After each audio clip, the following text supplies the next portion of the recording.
Mundial, hermano.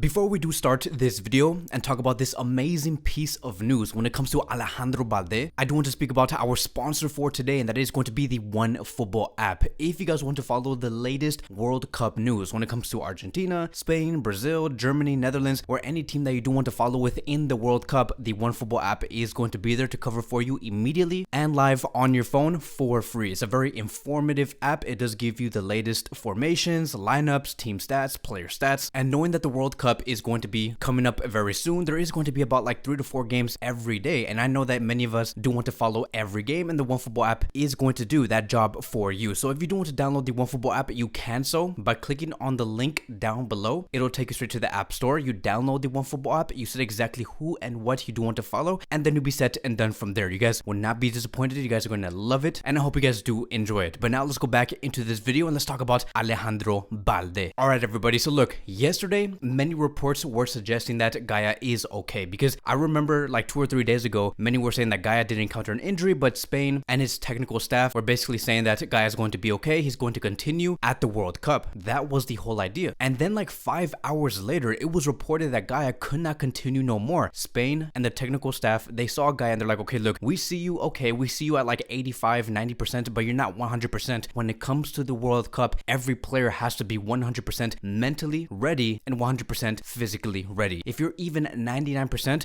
you're not going to continue at the World Cup. And that is what Gaia did show. He was not at 100% capacity, which is why they have come up with the decision that he should not continue. So it is the exact same approach like Argentina. Argentina are taking very drastic measures. If they see one player not 100% fit or mentally ready, they're going to drop that player and bring in a new one. So now seeing that Gaia was down, the one player that Luis Enrique did call, it has been Alejandro Balde. It is official, my friends. And with Alejandro Balde officially going to the World Cup of Qatar, it does say here that Barcelona now have 17 players representing their respective national teams in the World Cup this year, more than any other club in the world. And that, my friends, is the best news that we could possibly hear as a Barcelona fan, to see our players go out there to Qatar, and our youth players like Alejandro Balde, Ansu Fati, Pedri, Gavi, Eric Garcia. What a time to be a Barcelona player. And this is especially huge for this player itself, Alejandro Balde, because you can just see his excitement. You can see the adrenaline within his body. There's a reason why I did show you that video. It is because Alejandro Balde is so enthusiastic about what could come within this campaign, in this tournament. And it's crazy to see that Alejandro Balde was like one player away from actually getting called up in the first place. Like the only player that blocked Balde on coming to Qatar, it has been Gaia. But overall, you look at where Balde has came from, this is a big deal. His come up is so huge, right? So let's talk about that, because we have to remember that last season, which was the 2021-2022 season, he was a bench warmer, and sometimes he was going to Barcelona B and not even playing as much. And on top of that, he did encounter a very serious injury, which is why we really did not see much of Alejandro Balde. When you combine the Champions League games and the La Liga games that Balde has played with the first team, he only played a total of 7 matches and a grand total of 236 minutes with the first team under Ronald Koeman and under Xavi Hernandez. And we're talking about the previous season. And I remember at that time when Balde was being introduced for the first time, many of us did see hints of flair, and we were like, okay, this player only needs to see more minutes and he will get his chances. He needs to grow into this level. We all felt like that when it came to Alejandro Balde. But at that time, I remember Xavi Hernandez also saying that I'm only going to opt for Jordi Alba to be starting in the left back position,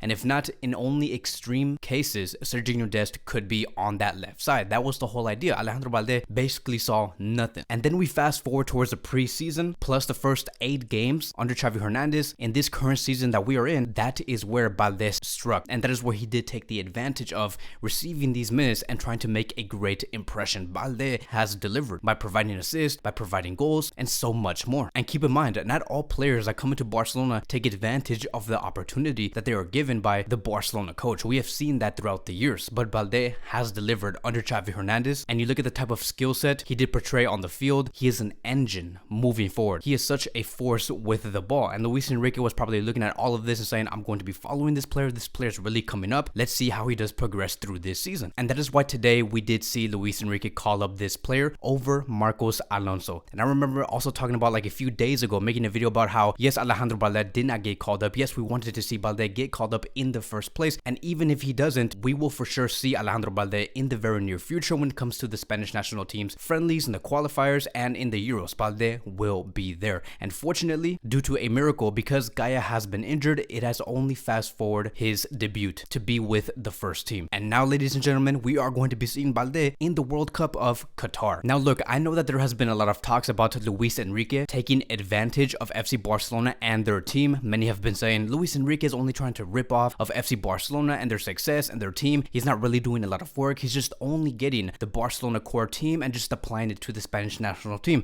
Because if Luis Enrique never had favoritism, he probably would have chosen Nacho over Alejandro Balde and many other things. And I want to address that, right? But let's talk about the Spanish national team and also want to talk about Nacho. First things first, I don't think that Luis Enrique is taking advantage of what Barcelona is building. If we assess how Spain has been playing in the past 2 years and we assess how Barcelona is currently playing in this season, it is the exact same thing, the exact same systems, the exact same tactics, the exact same formations. As a matter of fact, Luis Enrique, right, he has been playing in this way since 2020. So the way that Barcelona is playing today with their group of players, when it does come to their formations, their systems, Luis Enrique has been doing that since 2020. So if anything, we could say that Barcelona is biting off of the Spanish national team and their golden generation. And now that we sit here today, we are seeing Spain and Barcelona build together, get stronger together, and hopefully get closer to become only one, to be basically the exact same thing, very similar to what we did see back in 2008 and 2011 with the Spanish national team and FC Barcelona. Now again, many are going to be saying, no, there's favoritism, Kevin. Luis Enrique could have easily chosen Nacho over Alejandro Balde because he has more experience. But why him? Why would Luis Enrique choose Nacho? Let's talk about that, because I understand that Nacho can play as a left back and can also play as a center back. And that is a huge advantage for the Spanish national team because he's very versatile. I understand that he's great. And also, especially when it comes to defending, he's a great defender. But again, going back to that conversation that we did have, the Spanish national team and how they are playing and how Barcelona is starting to play, it is the exact same thing, the exact same system. And when you have the exact same system,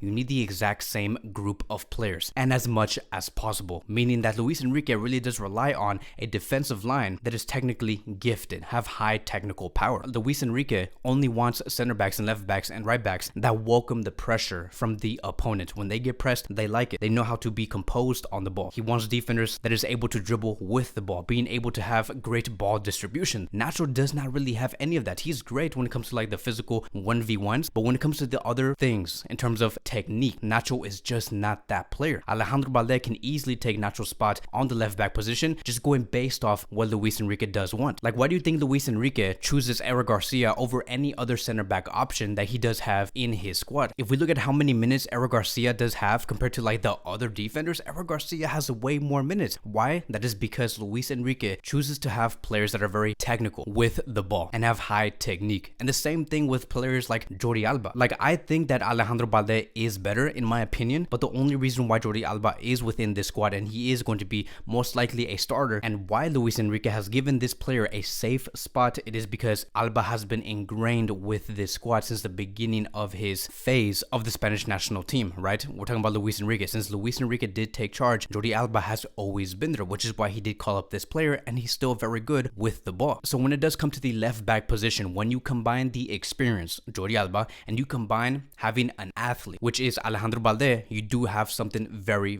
special, and two players who understand what Luis Enrique does want. So Spain is going to be making their debut against Costa Rica. If Alejandro Balde can have the exact same approach he did have within the first 8 to 10 games with FC Barcelona by taking advantage of those minutes, producing at a very high level, then we could see Alejandro Balde have a great run with the Spanish national team. And that's going to be very exciting because he is a very entertaining player. Now, do I think that Balde is going to be starting? I don't think so. Jordi Alba most likely will be starting. We're going to see him at his best because he has been at his best with FC Barcelona, and then maybe later down that game, depending on how it does go, if they're winning like 4-0, 3-0 by the 80th minute, then we can see Alejandro Balde make his debut within that game. And if he does well, then maybe in the next game, Balde could start. It really does depend on how they perform. So that will be wrapping up today's video, and I will see you guys in the next one.